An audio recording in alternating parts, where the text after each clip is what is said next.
Entonces, lo que tiene que conocer es que la hemorragia obstétrica es una de las patologías más frecuentes en el embarazo y que es una principal causa de la muerte materna en todo el mundo. De todas las muertes maternas corresponde el 27,1%. Ahora, ya han visto ustedes en las clases pasadas hemorragia de la primera mitad, que es aborto, embarazo ectópico y mola. La segunda mitad, que es placenta previa, DPP y rotura. Estas patologías, tanto de la primera como de la segunda mitad, corresponden a un 35% de todas las causas de hemorragia obstétrica, siendo la hemorragia posparto o puerperal el 65%. Por eso de allí su importancia y por eso que deben aprender a detectar precozmente. No solamente detectar, sino prevenirla.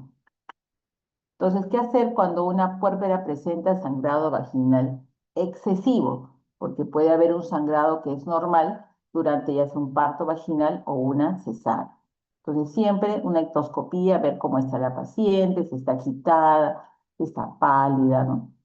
Antecedentes siempre personales y obstétricos, qué edad tiene, si es joven, si es de edad avanzada, qué antecedentes obstétricos tiene, cuántos partos ha tenido, si es una multigesta o una gran multigesta, si ha tenido cesáreas previas o ha tenido alguna cirugía por miomatosis uterina. Y síntomas de alteración hemodinámica, ¿no? Preguntar cómo se siente la paciente, si siente que ve, pues, si tiene una visión borrosa, si siente que se va a desmayar, ¿no? Y después pasan a la segunda parte, que es el examen físico, ¿no? Las funciones vitales para ver el estado hemodinámico. Después, identificar la causa del sangrado, por eso tienen una evaluación, ver cómo está el útero, si está contraído o está flácido, en genitales externos, ver la cuantía del sangrado vaginal y ver si hay alguna lesión del canal de parto o de la región perineal. Revisar la placenta, que eso es importante para ver si está completa o falta parte de esta, ¿no? Cotiledón o las membranas coriomnióticas.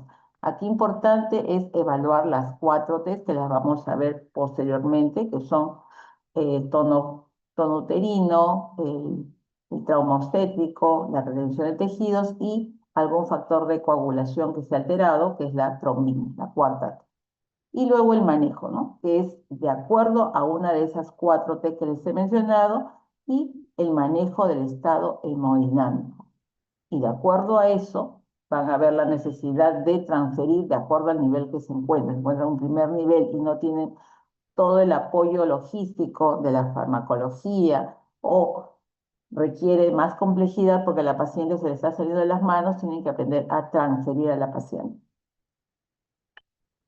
Entonces, la hemorragia postparto es una pérdida excesiva de sangre después de un parto que pone gravemente en riesgo la vida de la gestante, ¿no? Una complicación del mismo parto. Es una complicación obstétrica grave que nos puede elevar la morbilidad como la mortalidad.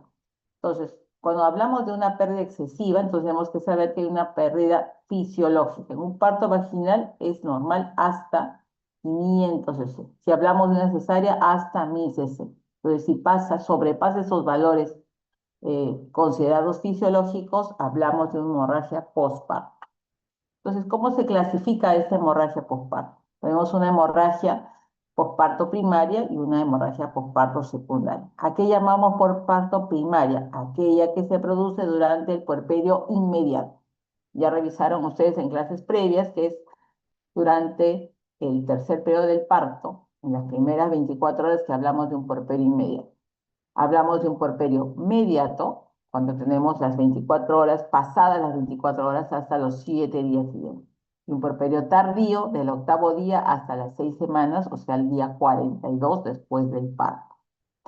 ¿Qué nos interesa en la clase que vamos a hablar principalmente? Va a ser la hemorragia postparto primaria, o sea, la que se produce durante las primeras 24 horas, ya sea por parto vaginal o por una cesárea. Las causas generalmente son las 4 T que les he mencionado y siendo la principal causa la atonía uterina en un 70%. Entonces, todo eso corresponde al 90%. Pero ¿qué tenemos que saber de hemorragia secundaria o la tardía, que ocurre después de las 24 horas y que generalmente es causada por retención de restos placentarios o coágulos y una endometritis o una combinación de ambas, ¿no? Eso corresponde a menos del 10%. Entonces, la hemorragia postparto es una emergencia obstétrica que complica del 5 al 15% de los partos a nivel mundial.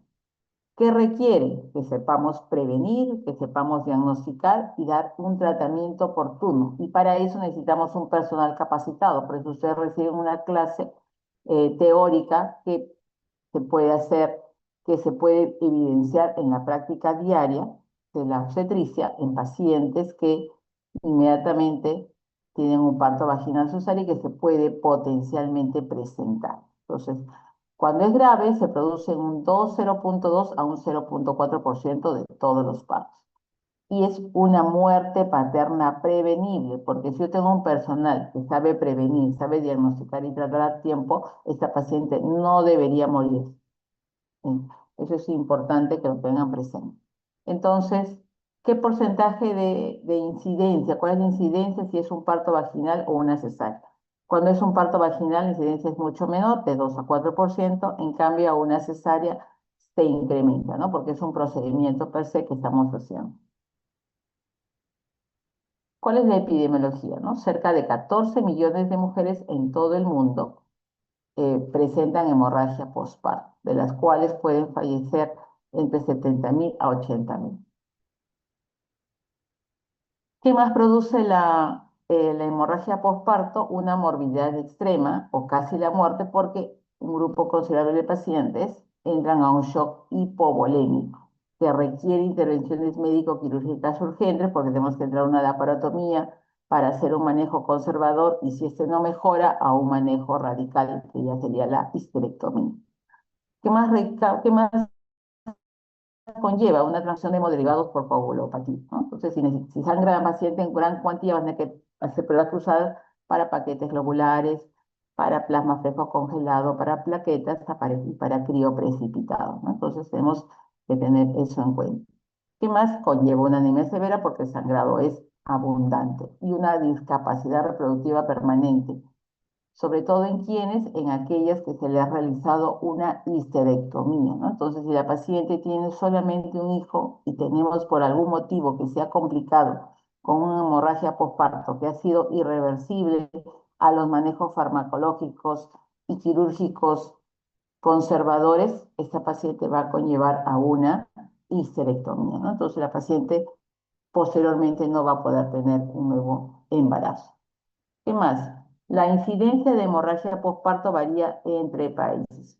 Países que tienen mejor capacidad de infraestructura, de medicamentos, de recursos humanos, tienen una incidencia mucho menor que aquellos países que están en vías de desarrollo o que todavía no tienen toda la infraestructura necesaria, ¿no? Entonces, en América Latina, que todavía tenemos una incidencia mucho más alta, entre 4,3 al 13%, y en África, ¿no? Entre 5,1 a 25. En países desarrollados esto disminuye a casi el 3%, ¿no? Es bastante diferencia significativa. En países desarrollados, la causa principal de muerte generalmente ya pasa a primer lugar, viene a ser la preeclampsia, los trastornos hipertensivos del embarazo. ¿Cómo estamos en Perú? La incidencia va entre 1 al 10%, siendo la grave de 1 a 2% y llevando una mortalidad materna de 21,8% que supera, no muy grande, a la preeclampsia. Un 60% de estas muertes maternas, recuerden, se ocurren entre las primeras 24 horas. Entonces, eso hay que tenerlo en cuenta. ¿Qué cosa tienen que recordar para entender por qué es importante la hemorragia postparto y por qué la cuantía es tan significativa? Tienen que recordar que hay cambios en el diámetro de la arteria uterina.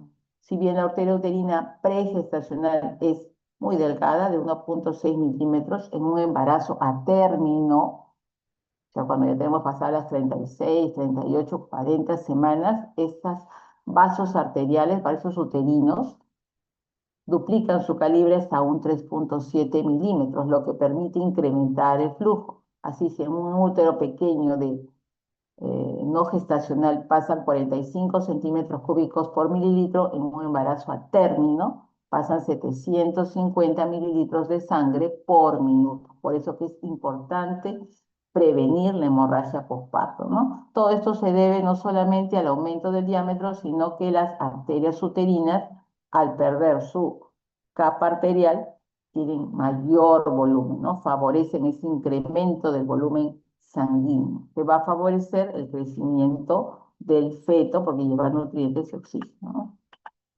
Entonces, lo otro es saber cómo se produce el la contractilidad uterina, cómo se produce esa disminución de la hemorragia, cómo debería claudicar la hemorragia fisiológica, ¿no? Tanto en parto vaginal como en cesárea. Entonces, hay dos mecanismos muy importantes. El principal es la contracción uterina, ¿no? ¿Qué cosa produce? La compresión de las arterias espiraladas, que son más o menos 350 vasos sanguíneos y que impiden el sangrado del lecho placentario. Por eso es que la placenta en promedio mide 20 centímetros de diámetro. Entonces, todos tenemos una esfera o un círculo de más o menos 20 centímetros de diámetro y todo ese plano está sangrando. Entonces, si no, el útero no se contrae y reduce el tamaño del lecho placentario, por ende, el sangrado persiste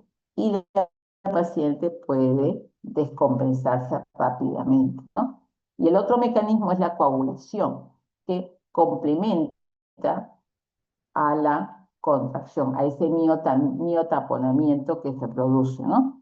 Como ven acá en las figuras, el músculo produce como un entrecruce sobre los vasos arteriales y los obliteran, ¿no? Entonces son las ligaduras vivientes de Pinat, las fibras musculares que se forman, que tienen la forma de un 8 y claudican ese sangrado, ¿no? Ese vaso, porque acuérdense que las arterias espiraladas no tienen capa muscular. La misma fibra muscular es la que produce el taponamiento de esos vasos arteriales. Por eso que es tan importante que se produzca la contracción luego del alumbramiento.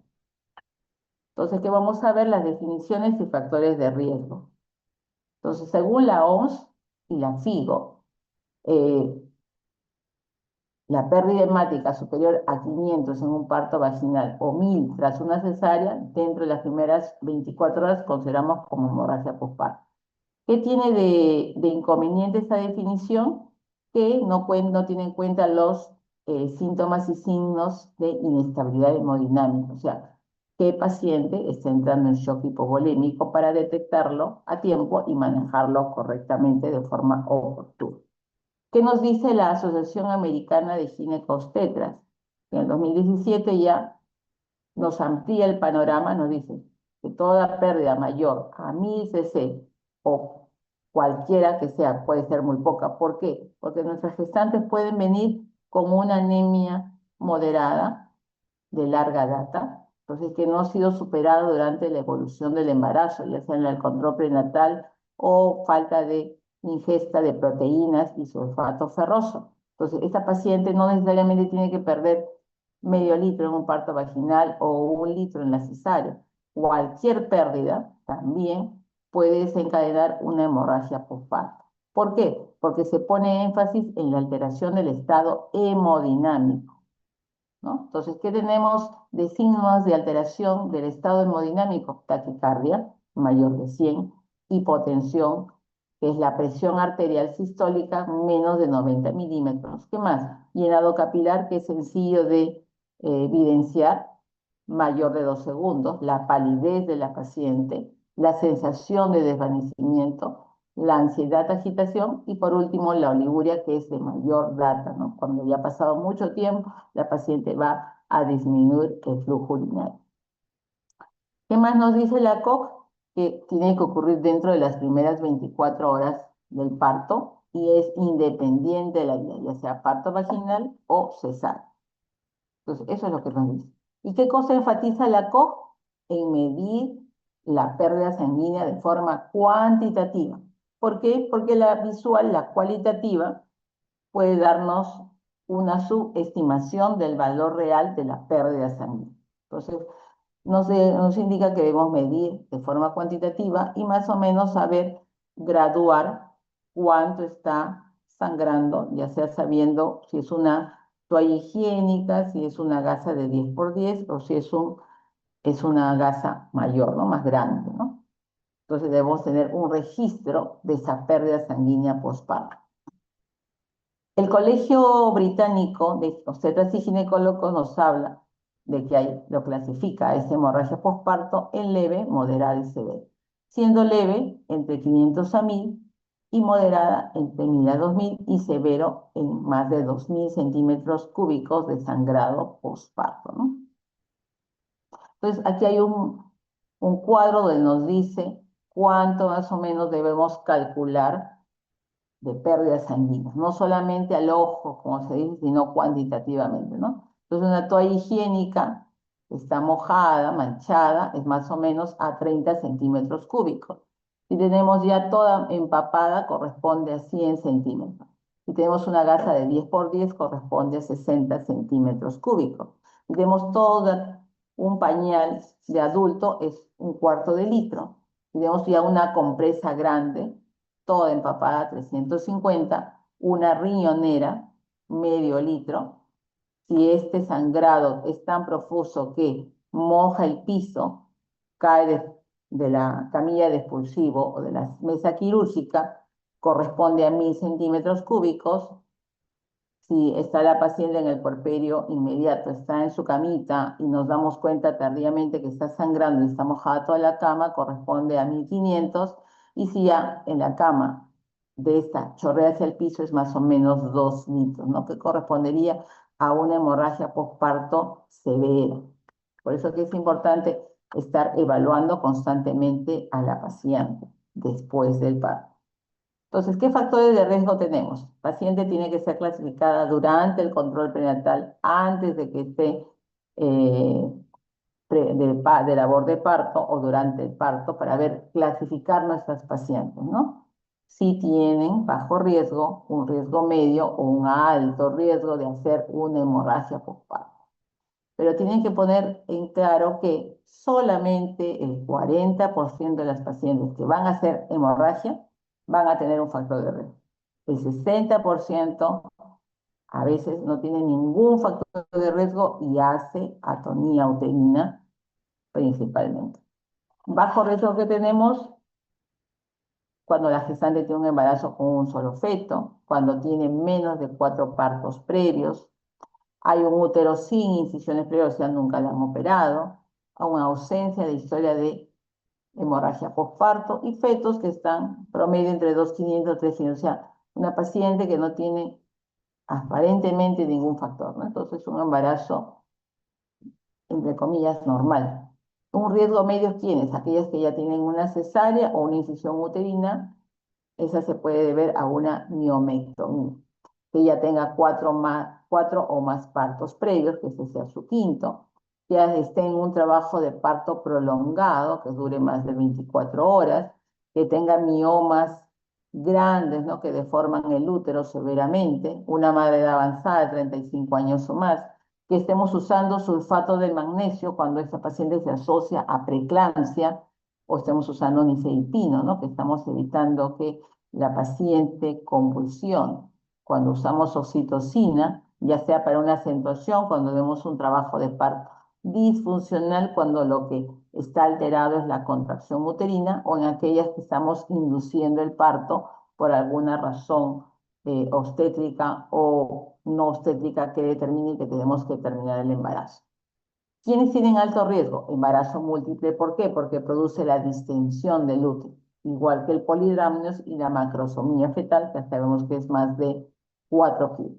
Aquellas que tienen coriomionitis, o sea, que está preguntando si la paciente ha tenido ruptura prematura de membrana, ¿no? Una paciente que tiene RPM potencialmente puede hacer coriomionitis, por eso hay que estar viendo la sintomatología, ¿no?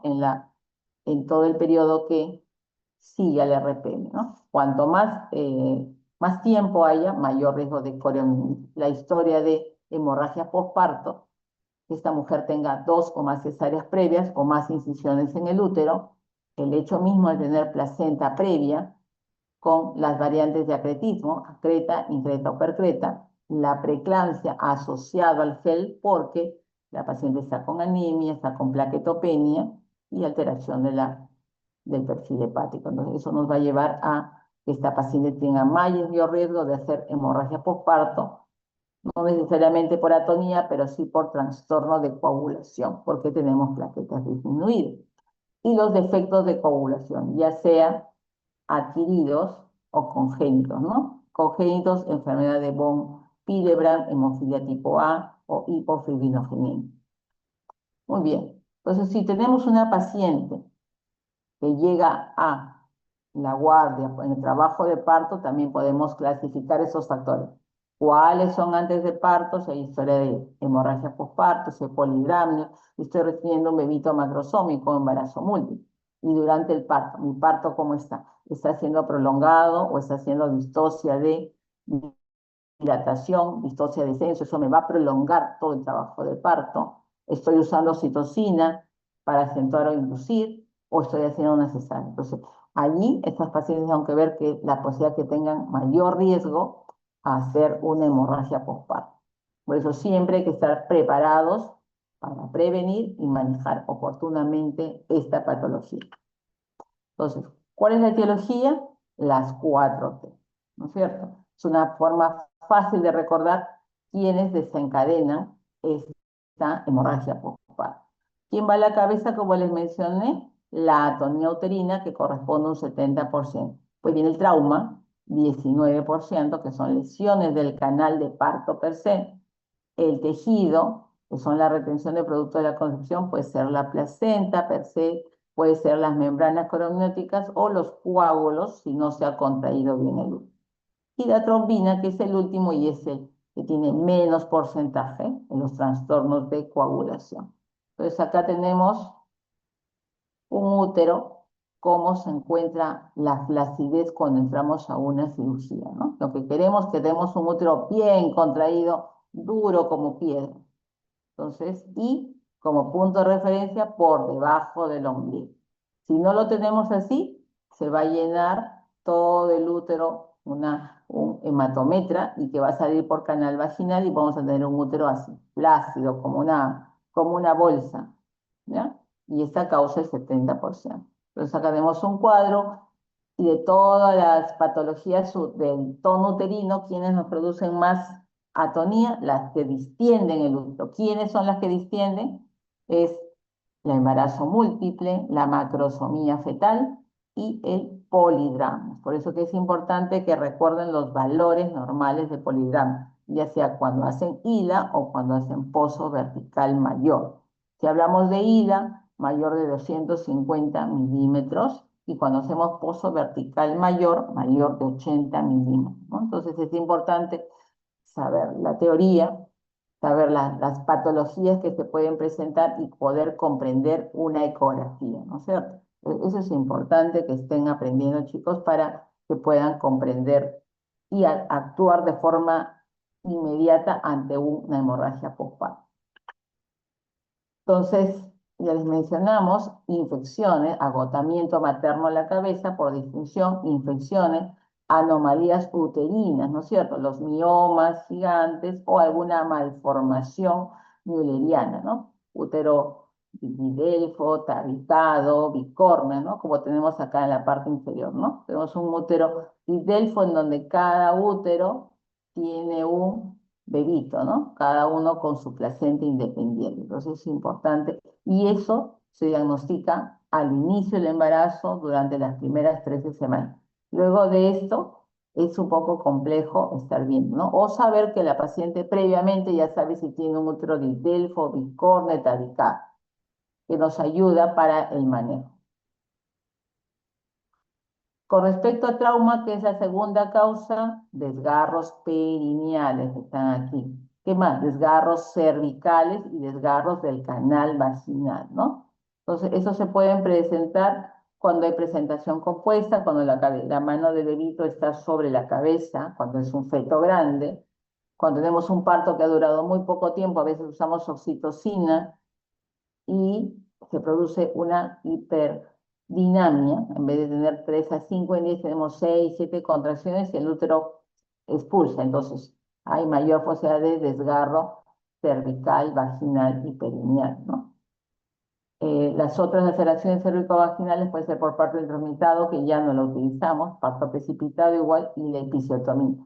Tener una buena técnica para hacer la episiotomía y proteger la episiotomía, porque a la hora que está coronando, saliendo la cabeza y todo el cuerpo fetal, no solamente voy a tener mi episiotomía bien hecha, sino que esta se puede correr hacia el ano y producirse un desgarro perineal asociado a mi episiotomía.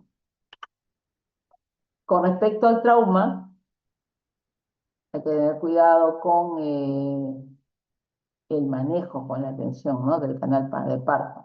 Entonces hay que tener cuidado con aquellas pacientes que ya han tenido una cesárea previa y les estamos dando la prueba de trabajo de parto, o sea, que tenga un parto vaginal posterior a una cesárea, cuando la causa que determinó la cesárea no se repite, ¿no? Entonces ahí tenemos que tener cuidado porque se puede romper en el trabajo de parto durante el expulsivo. Por eso que es importante que cuando tienen un parto vaginal, una cesárea posterior al parto, se mete la manito y se busque el segmento uterino y ver si no se ha producido la ruptura uterina.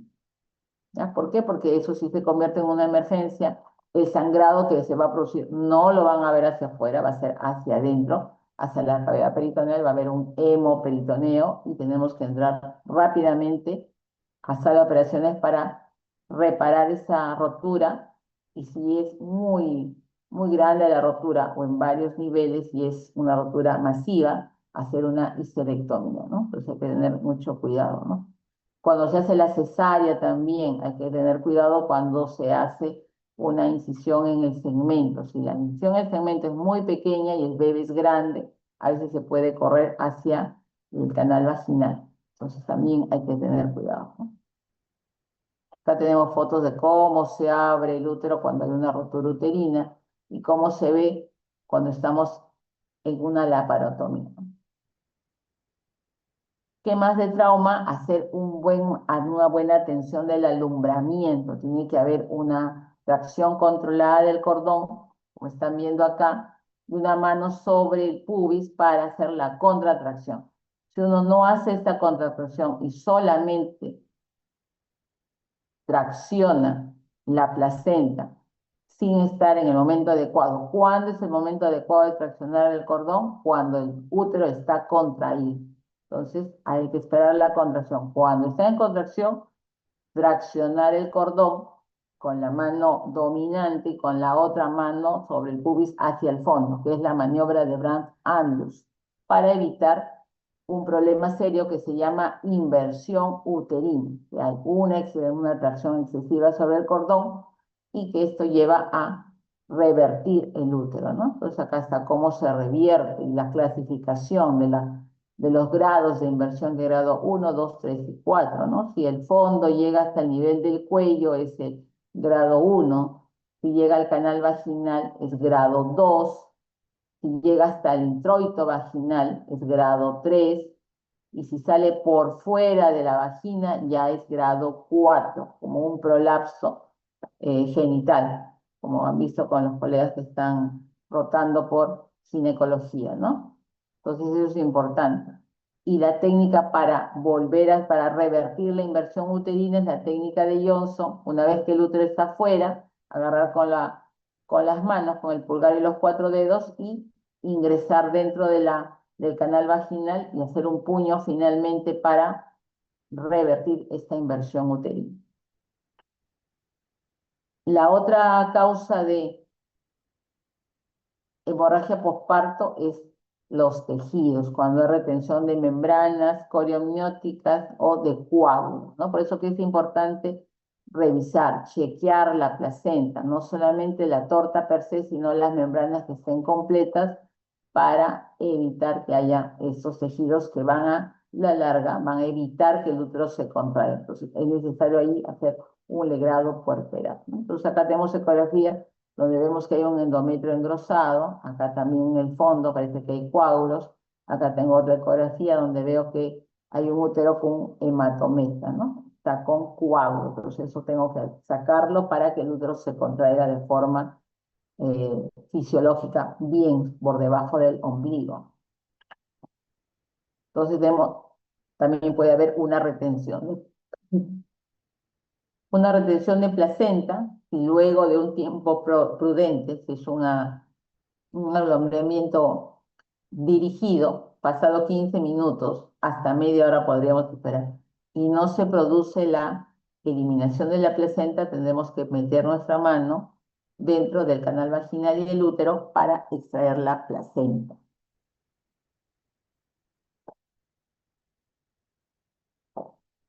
¿Qué más puede pasar? Retención de cotiledones.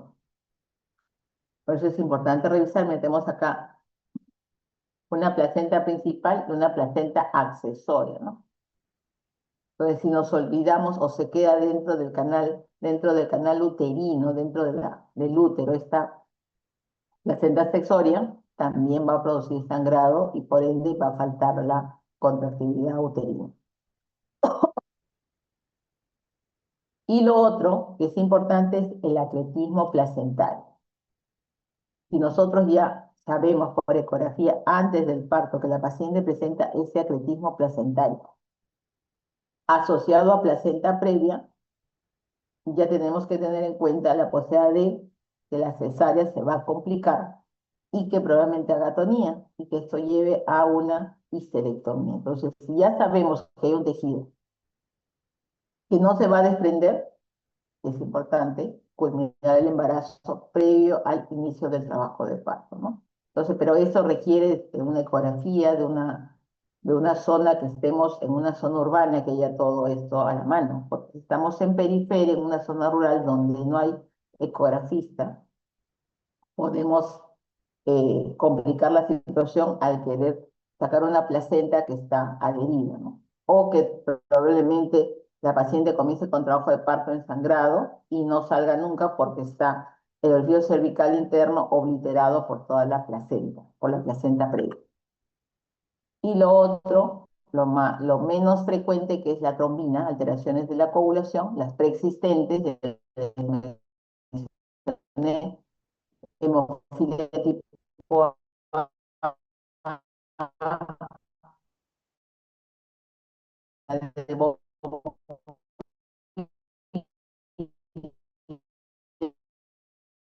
y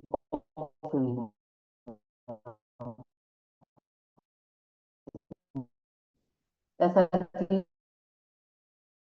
STI, que es la púrpura de trombocitopenia de con corio, es un foco séptico uterino, con útero de Cuvelier. El útero de Cuvelier es esta imagen que está acá abajo. Hay una hemorragia, se desprende la placenta.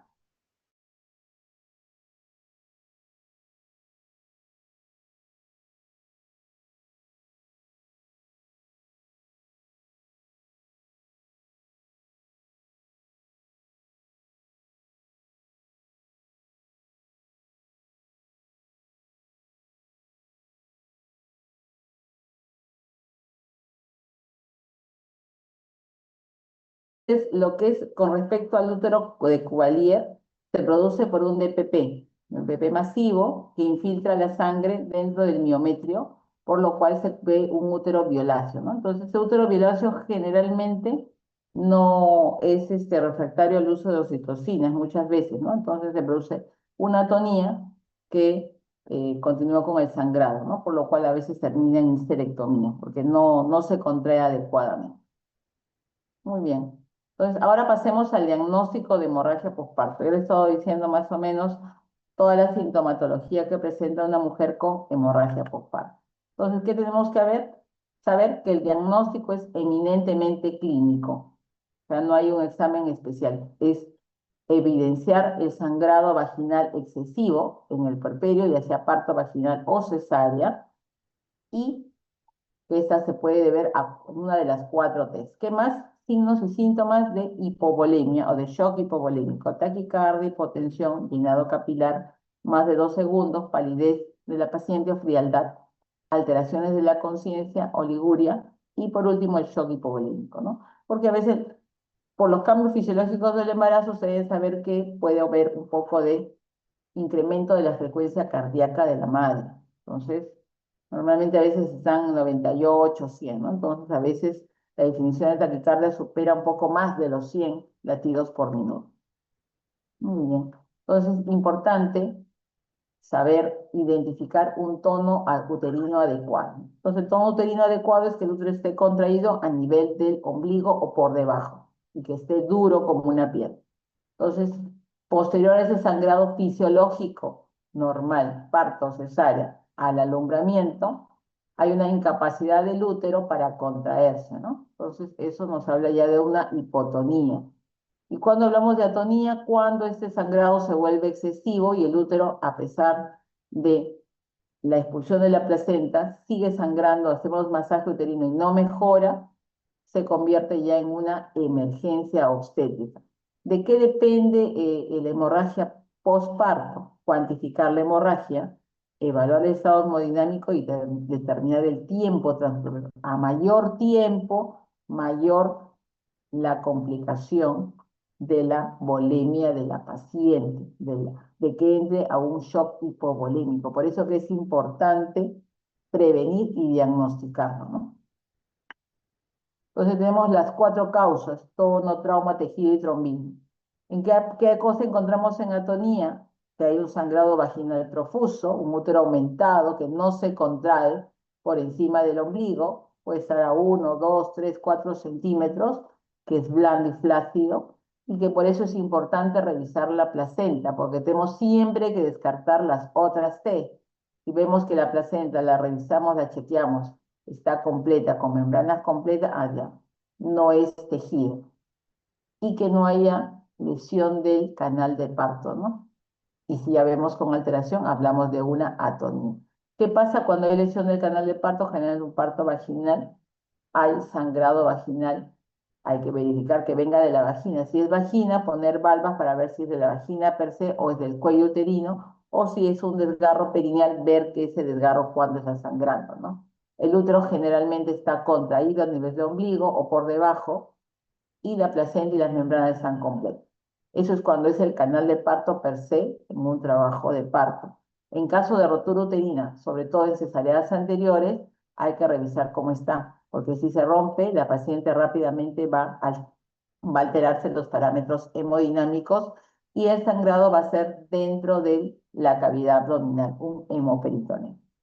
Cuando es tejido o está retenido en las membranas o la placenta, hay que ver cuánto es el sangrado, el útero está no tan contraído, no hay lesiones en canal de parto y la placenta y las membranas, al chequearlas, podemos evidenciar que falta alguna parte, ¿no? Cuando es retención de placenta, hablamos de una placenta que está adherida, pasó más de 30 minutos y es espontáneo, más de 15 minutos en un alumbramiento activo, tenemos que hablar de retención y hacer nuestro manejo de extracción manual de placenta. Cuando es un trastorno de coagulación, el sangrado es continuo, pero tenemos un útero contraído, no hay lesiones en el canal de parto y la placenta está completa.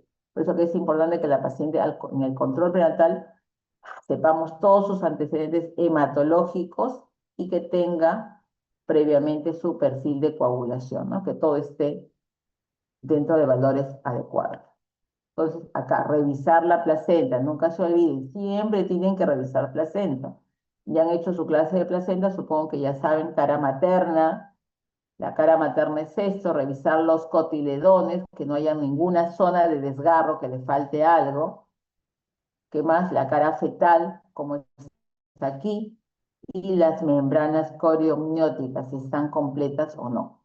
¿Ya? Entonces, eso es importante. Es una de las partes, es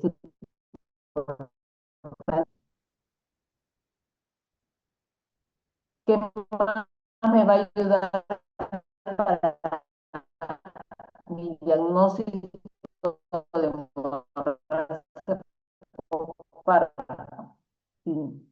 Generalmente es clínico, los de ecografía, ¿no? Cuando tengo la duda, podrá ser o no, cuando estamos en el puerperio inmediato, de post cesárea del día anterior que se ha operado a las 5 de la tarde, presentando atonía uterina, y dentro de este útero todavía hay coágulos, ¿no? O alguna membrana. ¿Para qué? Para hacer un legrado uterino, ¿no? Acá tenemos un tremendo coágulo, incluso vascularizado, aquí también en la parte superior. Entonces la ecografía me va a ayudar, cosa, qué cosa hay dentro, si todavía hay algunas membranas o una pedazos de cotiledones o wow, para poder ejecutar el manejo adecuado. Lo otro, de hemorragia postparto, no es presente el parto. Tener gama, un perfil de coágulo. Ustedes saben, hepatitis B, el antígeno de superficie, ¿no? Y la CREA para ver cómo está su función renal. ¿Por qué? Porque eso me va a ayudar, porque tengo que manejar a la paciente postparto que me hace oliguria, a ver cómo está la creatinina, ¿no? Para ver qué cantidad de flujo, de volumen le falta, ¿no? Y lo otro, presente, pruebas cruzadas. Cualquier paciente que está ustedes en una hemorragia postparto tienen que solicitar, porque las pruebas cruzadas es importante, pedirlas si es que requerimos paquetes globulares, sobre todo cuando es mucha la hemorragia, ¿no? Cuando hemos perdido más de 2 litros, tenemos que hacer una transfusión masiva.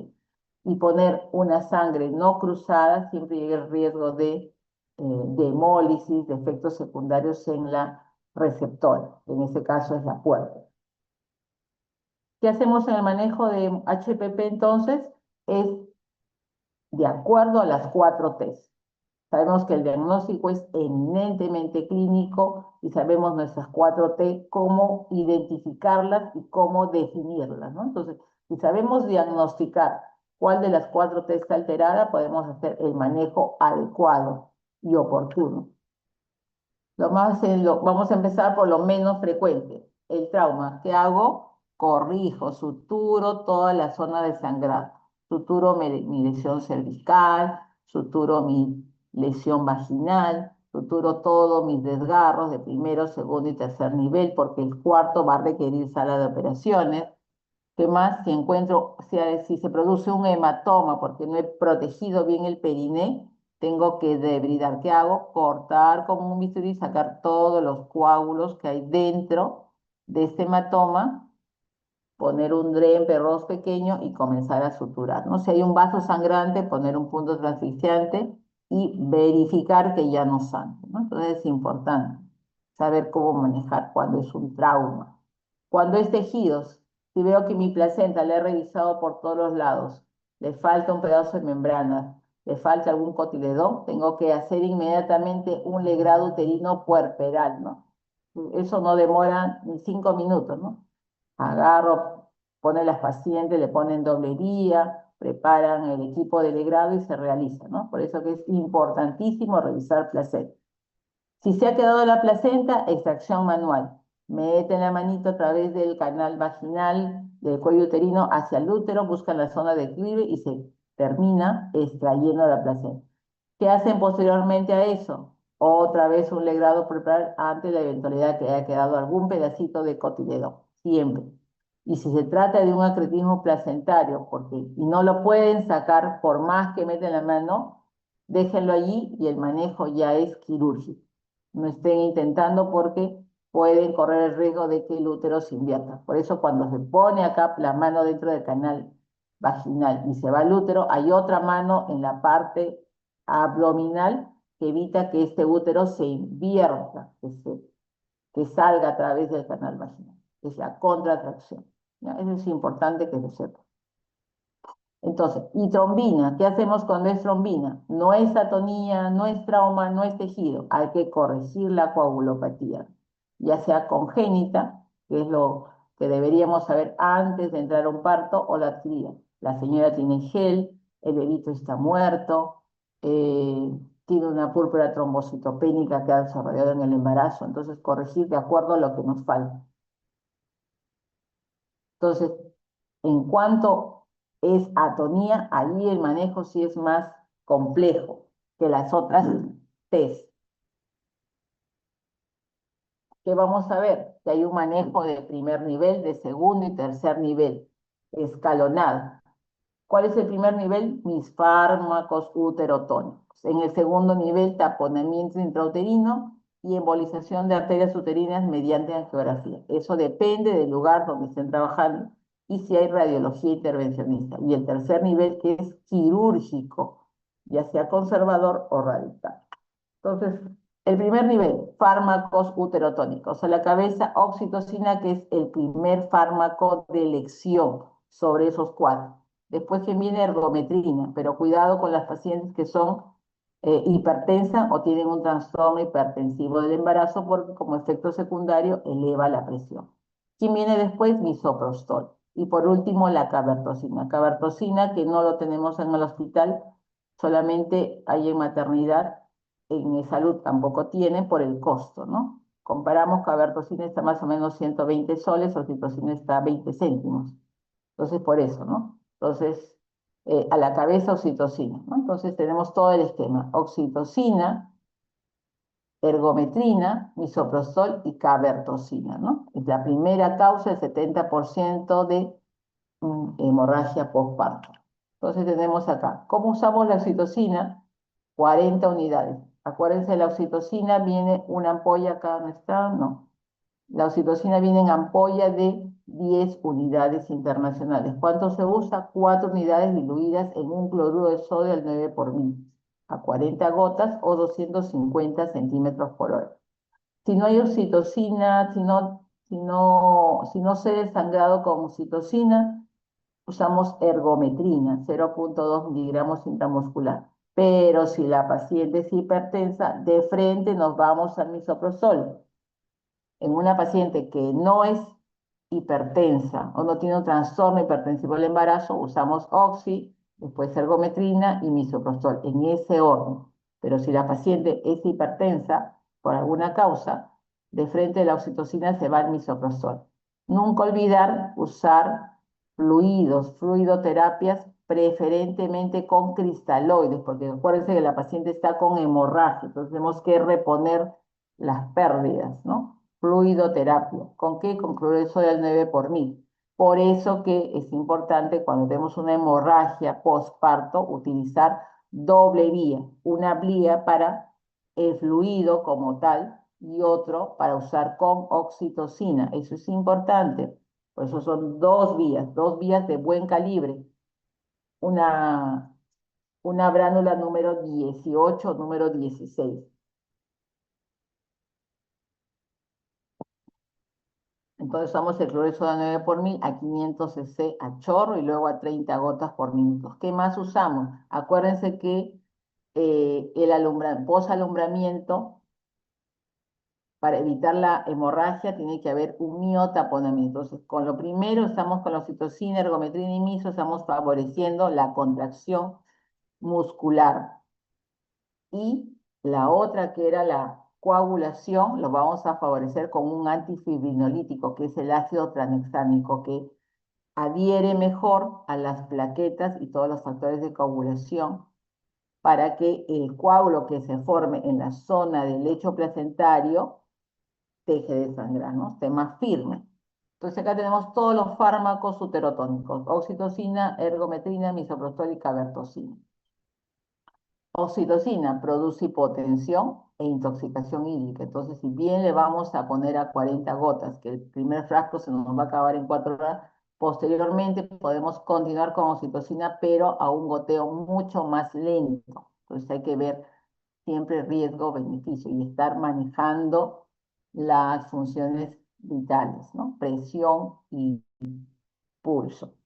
La ergometrina, contraindicado en hipertensión inducida por el embarazo, ¿no? ¿Por qué produce hipertensión transitoria? Entonces, en una mujer que no tiene hipertensión y le ponemos ergometrina, es probable que produzca valores mucho más elevados de los que tenía. Y eso es razonable, con que ahí no se asusten, ¿no? Porque produce hipertensión. El misoprostol viene en tabletas de 200 microgramos. ¿Qué dice que hay que colocar? 800 microgramos sublingual o transrectal, ¿no? Transrectal, ¿cómo?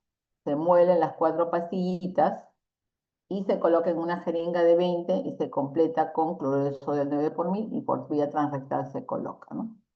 Puede ser sublingual, sí. El problema es que no tenemos en una forma, tan solo tenemos en tabletas y chancarlas y meterlas en la boquita 800 es buena cantidad. Entonces también, si tienen esa alternativa, la pueden usar. O la otra es transrectal, que es mucho más rápido. ¿Qué produce el misoprostol? Fiebre. ¿En quién está contraindicado? Asmáticos y que tengan problemas cardíacos. Por eso que es importante preguntar antecedentes personales. Si ustedes no preguntan y la paciente es asmática, se les va a complicar y se les puede morir la paciente. Y lo último, lo más potente es la cabertosina, que es un análogo de oxitocina. Se pone solamente una ampolla endovenoso lento, 100 microgramos, como dosis única, igual que el misoprostol. ¿Qué puede producir? También intoxicación hídrica, igual que la oxitocina, convulsión y coma. Está contraindicado en insuficiencia hepática y renal y problemas cardiovasculares y en epilepsia. Por eso es importante preguntar qué patologías tiene la paciente. Con respecto al ácido tranexámico, disminuye la mortalidad del sangrado postparto porque estabiliza el coágulo y evita su rápida disolución. Todo el coágulo que está formado en el lecho placentario, que ahora ya es más pequeño porque está contraído, va a evitar, va a mejorar esa posibilidad de que revierta, ¿no? Que pare el sangrado que se está produciendo, ¿no? ¿Qué riesgo tiene también? Trombosis, por eso es preguntar antecedentes de la paciente. Entonces, en atonía, aparte de la farmacología que hacemos, vamos a usar un masaje uterino externo, ¿no? Siempre se le dice en el puerperio inmediato a las pacientes que masajeen el útero. Pero si con el masaje uterino, aparte de todo lo que han hecho, no mejora, el masaje uterino bimanual, una mano en la vagina, sobre la cara anterior del útero y otro sobre el pubis, ¿no? Y masaje, masaje, masaje, esperando cómo se va mejorando la tonía con los uterotónicos, con el ácido transmesánico y los cristaloides que se está poniendo a la paciente que mejore los valores de presión arterial y de frecuencia cardíaca. ¿Y qué pasa cuando no mejora y ustedes probablemente estén en periferia, ¿no? En la zona rural? Tienen su oxitocina, ergometrina y misoprostol y no mejora, aparte del masaje que se hace, ¿no? Cuando hacen la transferencia, pueden transferir a una paciente haciendo compresión aórtica externa, como ven en la figura, ¿no? ¿Para qué? Para que disminuya el flujo hacia la arteria uterina. ¿Por qué aórtica? Porque la aorta da las ramas ilíacas, ilíaca interna o hipogástrica, da a su vez la arteria uterina. Entonces, al comprimir la aorta, al hacer la compresión, va a disminuir hacia el útero y así esté atónico, no va a sangrar.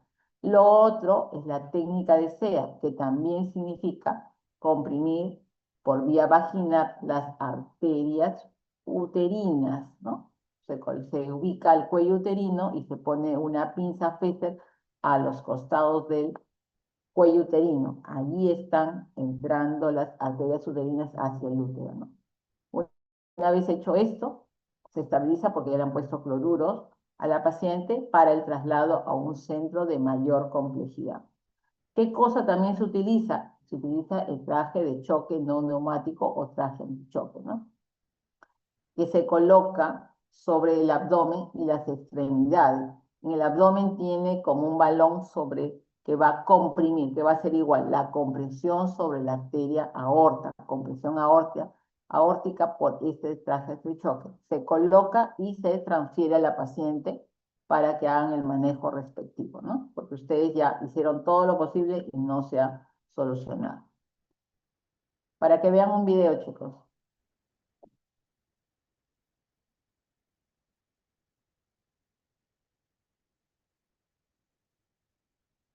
Mata doktor wakte doktor wakte gas wabul salni maste gara magas ni gan wame to mago saram nakafaramun.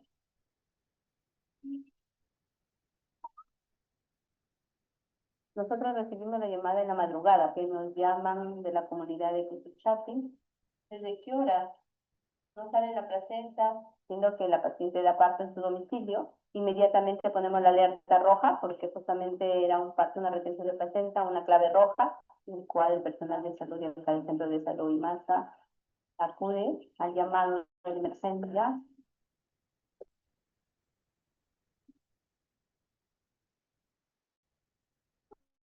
Ya, mira, señora Anco, pea, dikas mo, sawan pasamo nung dutikas mo nung paches mo, puamo nung achikui, di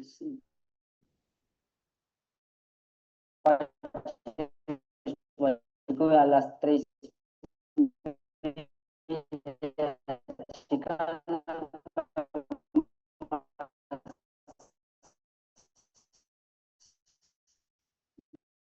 Puamo nung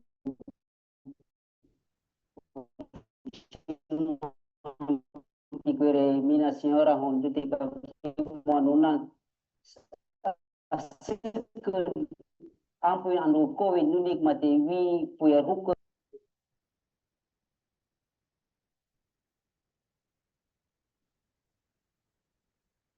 Kung kamu normal ucing mah kwa yang tu ti kamu nuna ucing mah kwa yang ning tu ucing mah men tu kita fa yang si normal.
Paciente se encuentra en un mal estado, con un diagnóstico de un shock hipovolémico porque fue un parto domiciliario, una retención de placenta, no de más o menos unas 3 horas, el cual se traslada y se diagnostica un shock hipovolémico grado 3 y el procedimiento se realiza en el centro de salud, se estabiliza con el traje anti-shock y luego es trasladado. No se le pudo hacer la extracción de la placenta manual en el establecimiento, el cual estaba en mayor riesgo y entonces trasladada al hospital.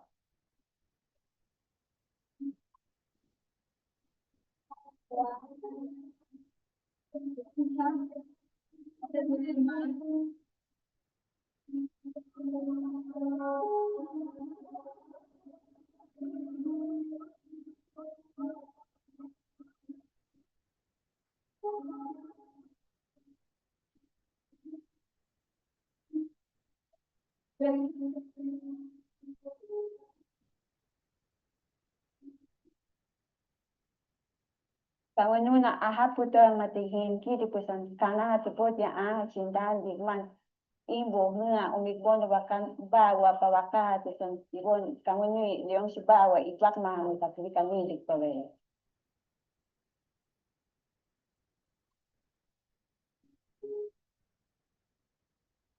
La Organización Panamericana de la Salud organiza capacitaciones constantes para emergencias obstétricas y el personal de salud está activo para que pueda aprender cómo manejar esas situaciones. Estas capacitaciones son muy importantes para reducir la mortalidad materna, para reducir esas emergencias que constantemente pueden presentarse y poder llegar a más comunidades y atenderlas de la mejor manera. El proyecto, que es Mejorando la Salud de Adolescentes y Mujeres que viven en situaciones de vulnerabilidad, ha aportado de manera, digamos, sustancial, tanto en el personal de salud como también en el personal comunitario.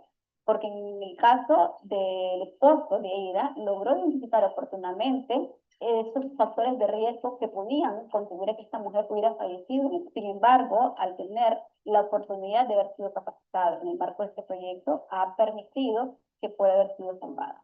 Porque se han incorporado todas las tecnologías sanitarias, dentro de ellos, por ejemplo, el caso de esta emergencia, que fue una hemorragia, se utilizó el traje TAN, que es una tecnología de bajo costo que ha demostrado que tiene gran impacto en la reducción de las muertes maternas por hemorragia. Kamu fecha mamiktuham te control ng ay kinaya. Fecha mamiktuham te control ay kang no fecha tita hatta metod mate control ay kan wakitu. Tuti ka po amon kamu vi uching makuwicho. Desde la Organización Panamericana de la Salud nos comprometemos en seguir colaborando de manera articulada con el gobierno local, en este particular con Ucayali y Amazonas, para poder alcanzar un acceso de calidad en servicios maternos perinatales y no dejar a nadie atrás.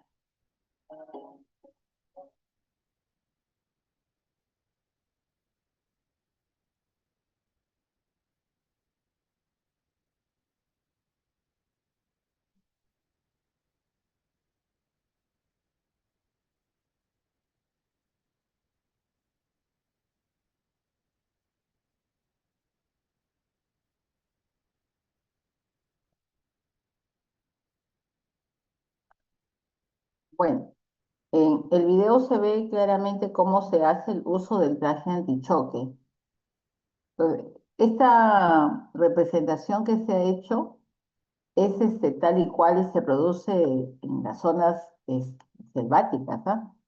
El hecho que haya el transporte por río, la atención de los partos que son domiciliarios, ¿no? Por personas capacitadas, parteros o parteras que pueden atender el parto, también tienen la capacidad de poder diagnosticar dentro de los pocos conocimientos que saben y saber transferir. Por eso que es importantísimo tener una red de apoyo en los centros de salud con los agentes comunitarios y con las parteras que van a atender al final esos partos. ¿Por qué? Porque si hay una complicación como en este caso, que es una retención de placenta que no se puede manejar en el mismo domicilio ni en el centro de salud al cual pertenece este caserío, este tiene que ser transferido a una institución de mayor complejidad, un hospital. Entonces, la demora en esos traslados, si no se utiliza, por ejemplo, ese traje antichoque, que es de gran utilidad, porque ustedes han visto, son 3 horas de camino hasta llegar al hospital donde se puede hacer el manejo adecuado. Esta paciente con 3 horas llegaría muerta porque el sangrado, al ser masivo y el flujo por minuto es alto, nos lleva a una muerte materna que podría ser prevenible si tenemos toda esta infraestructura de comunicaciones en los diferentes niveles. Por eso es importante que ustedes puedan diagnosticar, ¿no? Y saber manejarlo y hasta cuándo poder manejarlo, ¿no? Cuando ya estamos en un primer nivel donde no tenemos todas las cosas, tan solo tenemos nuestros uterotónicos y ya no tenemos más que hacer, es preferible transferir a la paciente cuando estamos en el proceso mismo de la hemorragia postparto. Pero si yo ya sé antes de que culmine el embarazo, antes del trabajo de parto, que la paciente tiene 2 cesáreas, una cesárea, es un bebé que me está ahí en el control prenatal yendo muy grande, más de 35 centímetros en un embarazo de 38, 39 semanas. Me parece que tiene mucho líquido, ¿no? Por ecografía, o si tengo antecedentes de miomectomías o alguna complicación que está haciendo presión alta, es mejor transferir antes de que inicie el trabajo de parto. Si tengo ecografías o a ver la ubicación de la placenta, si es una placenta previa, completa, parcial, marginal o de inserción baja. Entonces, si yo ya sé con anticipación qué patologías tienen que pueden potencialmente desencadenar una hemorragia postparto, es mejor transferir. Pero cuando ya están en el momento, también saber identificar hasta dónde puedo yo trabajar, hasta dónde puedo manejar, ¿no? Saber mis limitaciones y lo que sí realmente puedo hacer, ¿no? Entonces, por eso es esta clase para que ustedes concienticen de la importancia de una hemorragia postparto y que es una muerte prevenible. Muy bien, entonces pasando al segundo nivel y al tercer nivel, eso sí ya es una institución hospitalaria, o hasta en un centro de salud se podría usar el balón de Bacri siempre y cuando lo tengan a disposición. Podría ser en una institución hospitalaria, si no, transferir a uno de tercer nivel. Entonces, en el taponamiento con balón intrauterino o Bacri, ¿qué se hace, no? En una atonía uterina y tengo este dispositivo médico, lo coloco dentro de la cavidad uterina y se va llenando poco a poco progresivamente con cloruro de sodio al 9 por 1000, ¿no? Como ven ustedes en la imagen, se va colocando dentro y se va insuflando con cloruro de sodio al 9 por 1000, todo esto, ¿no? Tiene dos entradas, una acá que para ver si el sangrado persiste y otra aquí para inflar el globito, ¿no? Entonces acá tenemos cómo tiene que ser la forma correcta y cómo podemos por ecografía visualizar si está bien colocado, porque lo importante es eso, ¿no? Esté dentro de la cavidad uterina para que haga como un taponamiento de todo el lecho placentario, o sea, vas a comprimir. El útero va a seguir grande, como no se contrae adecuadamente, pero sobre el lecho placentario se va a producir la compresión, ¿no?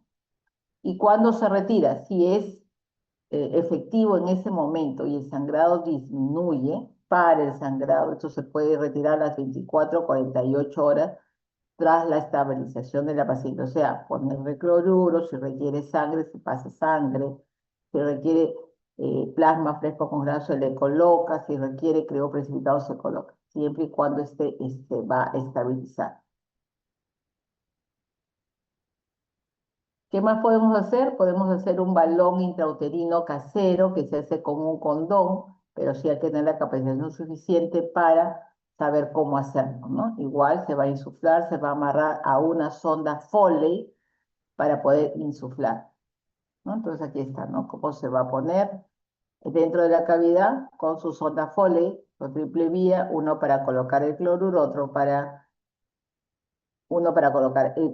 dentro y otro para hacer el globito. Eso es importante, es diferente cuando usamos el balón Bacri. El balón Bacri ya está preparado para todo. En cambio, si usamos un condón, tenemos que eh, adaptarlo a una sonda Foley, que tiene que tenga triple vía, ¿no? Una para poner el globo, uno para llenar y otro para que salga el contenido. Igual. No había mucha diferencia significativa, sobre todo en países que no tienen accesibilidad al balón de Bacri, ¿no? Pero tiene que ser un personal capacitado que pueda hacerlo. Lo otro se puede hacer taponamiento con compresas uterín con gasas dentro del útero mientras se transfiere el paciente, ¿no? Si es que mejora, perfecto, eso cuando no hay balón Bacri. Lo otro es que si tenemos radiología intervencionista y si tenemos una paciente que probablemente que tenga solamente un hijo y que queremos preservar el útero, podemos hacer un taponamiento mediante arteriografía usando material embólico reabsorbible. ¿Qué significa eso? Que con el transcurso de los días esto se va a reabsorber y va a permitir el pasaje por la arteria uterina. ¿Qué vamos a embolizar? A la arteria uterina por vía femoral. Acá está la vía femoral. Vamos a ir con el catéter a ubicar la arteria uterina, ¿no? Entonces se ubica la arteria uterina, se coloca el material embólico como una gelatina y después se reevalúa con placas para ver si hay fluido, ¿no? Entonces acá vemos que ya no hay el flujo sanguíneo, ¿no?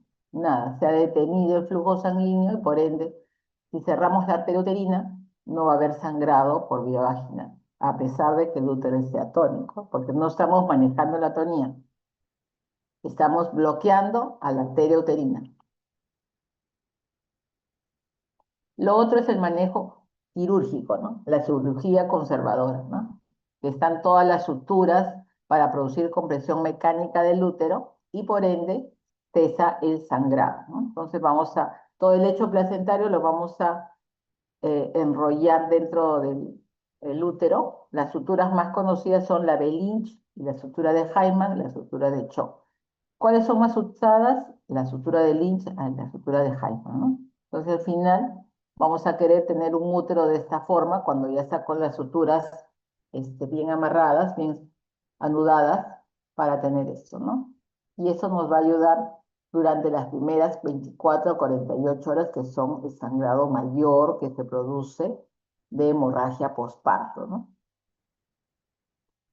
Después de 48 horas, ¿vamos a ir a sacar los puntos? No. ¿Se va a perder la tensión? Sí, porque el útero poco a poco va a achicarse, pero ya la hemostasia se ha logrado. Entonces, esa es la finalidad, lograr hemostasia del lecho placental. Entonces, tenemos acá las de Hyman y la estructura de Cho, ¿no? ¿De qué depende usar una u otra? Depende mucho de la habilidad del cirujano para hacerlo. Si yo sé hacer Lynch y me sale muy bien, y no sé hacer Hyman, me quedo con la de Lynch. Y el que sabe hacer Hyman y le sale muy bien, es mejor que haga la de Hyman. Entonces, depende mucho del operador, de su habilidad, de lo que sepa, de la experticia, ¿no? ¿Qué eficacia tiene? Cualquier tipo de sutura, porque hay un montón, no solamente la de Lynch, la de Hyman, de Troy Pereira, Oamba, Catel, Makino, Matsubara, Saniges, Meizan, Linsen, todas tienen muy buena efectividad que supera el 90%. Y entonces, si vemos en global todos los tipos de suturas compresivas, están en el 97% en promedio. Entonces, si queremos preservar el útero, lo primero, después de lo farmacológico y taponamiento intrauterino, usar el quirúrgico, las suturas compresivas como manejo conservador. ¿Qué más se puede hacer? Ligar las arterias uterinas, que son las que dan el flujo hacia al útero.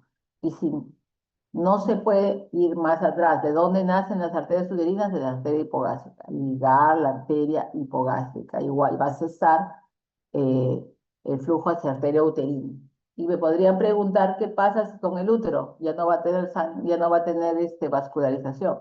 Sí, porque las ováricas dan cierto flujo, igual que la arteria vaginal, de algunas ramas hacia el útero. Entonces, no se va a necrosar por falta de irrigación, ¿no?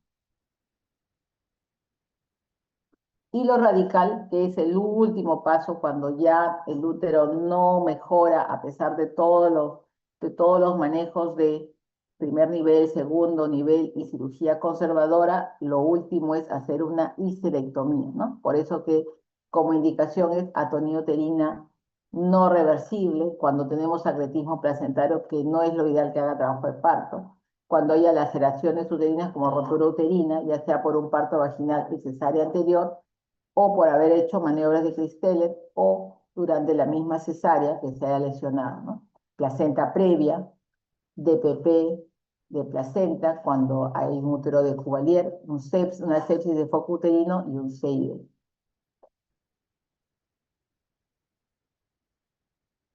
La cirugía puede ser parcial o total.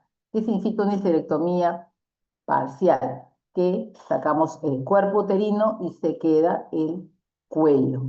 Cuando hablamos de total, cuando sacamos tanto el cuerpo como el cuello uterino.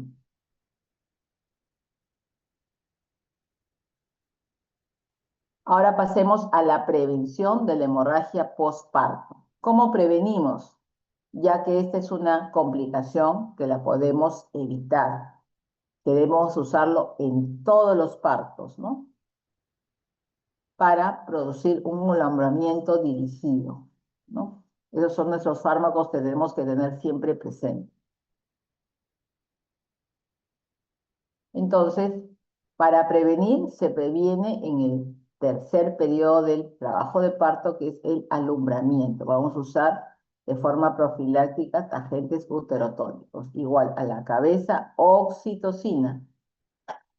Entonces, ¿qué hacemos en el manejo activo del alumbramiento? Oxitocina como primera línea u otro fármaco uterotónico. Aquí tenemos ergometrina y misoprostol. ¿Después de cuándo? ¿Cuándo podemos usarlo? Cuando ha salido el óvulo anterior del bebito o cuando ya ha nacido. Hace el primer minuto. ¿Qué más? Hacemos una tracción controlada del cordón umbilical y masaje uterino externo después de la expulsión de la placenta. ¿Qué hacemos en el alumbramiento dirigido? Ponemos oxitocina 10 unidades, o sea, una ampolla por vía intramuscular en el muslo materno. ¿Cuánto debe durar este alumbramiento? Entre 5 a 15 minutos. Se llama alumbramiento dirigido o manejo activo del alumbramiento. ¿Cuál es la diferencia con el alumbramiento espontáneo? Que el espontáneo dura 30 minutos. ¿Qué me favorece? Que disminuye el volumen del sangrado posparto, el tiempo de la expulsión de la placenta y me evita la necesidad de transfusiones sanguíneas al disminuir ese sangrado vaginal.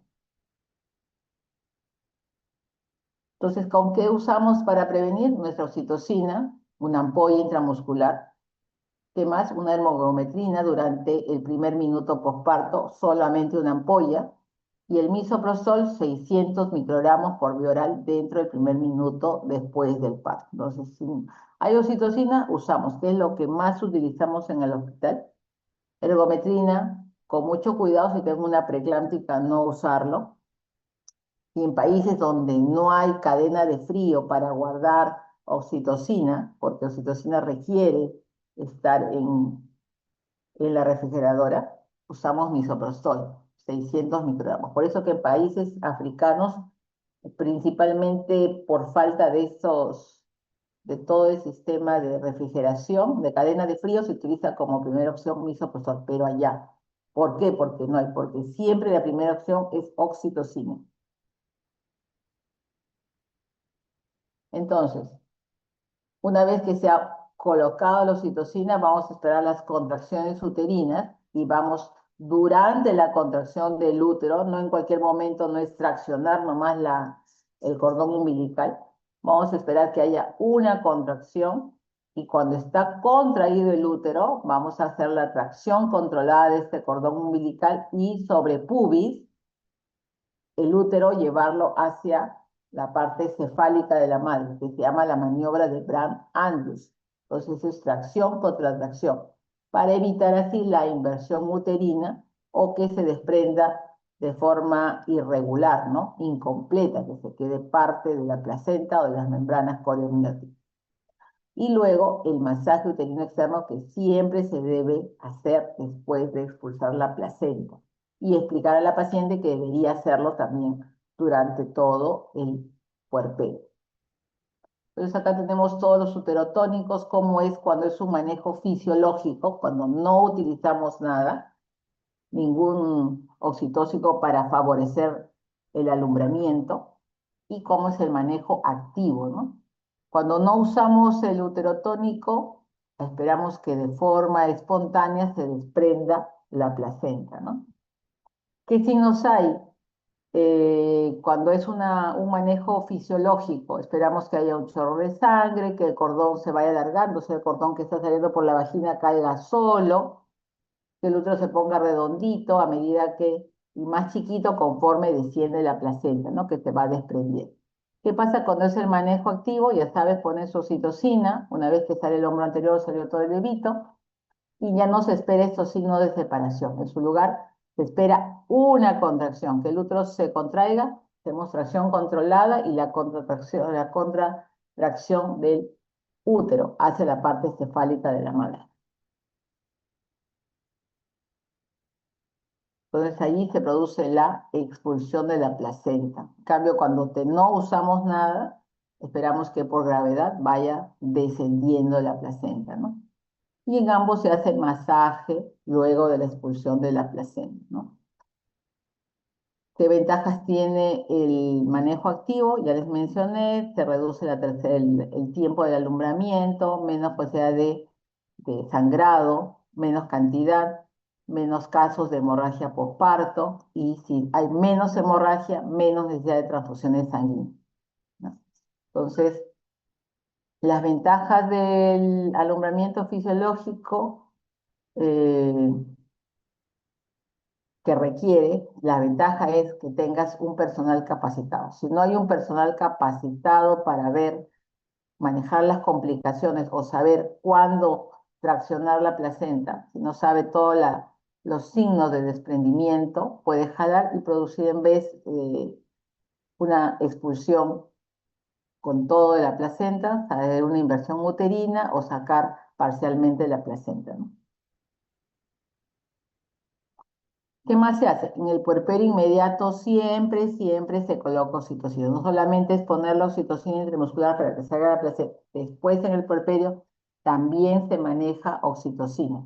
No a la misma cantidad que cuando es una hemorragia postparto, pero sí se maneja con oxitocina. Se usan 20 unidades en un litro de cloruro del 9 por 1000 a 30 gotas, ¿no? O sea, 100 a 150 por hora, que es muy diferente que lo que se hacía cuando es una hemorragia postparto. Y lo importante, muy importante, monitorización en el puerperio, especialmente las 2 primeras horas cada 15 minutos.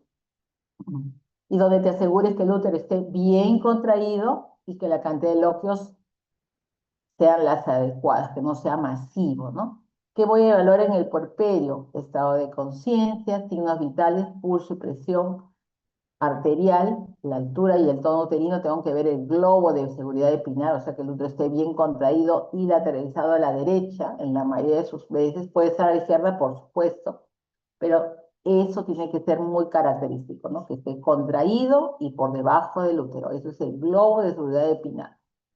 La cantidad de lóculos que no sea masivo, que salga como si fuera una menstruación, pero no tanto. La coloración de las pieles y las mucosas, si veo palidez, ya eso lo voy a interpretar como una hemorragia postparto. Inspeccionar siempre el periné. Importante, revisar que la placenta esté completa y el periné que no haya desgarros perineales. Eso también va a llevar a una hemorragia postparto. Y lo último, el shock hipovolémico por hemorragia postparto. Ya le hemos estado explicando en las diapositivas previas cuál es la definición de hemorragia postparto. Ya saben, pérdida de sangre mayor o igual a 1000, o cualquier pérdida sanguínea que descompense a la paciente, ¿no? Que se altere el estado hemodinámico independiente de la vía de parto, ¿no? Importante las primeras 24 horas. Que la mayoría ocurre en las 2 primeras, por supuesto, pero puede ocurrir a las 8, a las 10, a las 12, a las 20, por supuesto. Estamos hablando del puerperio inmediato, las primeras 24 horas.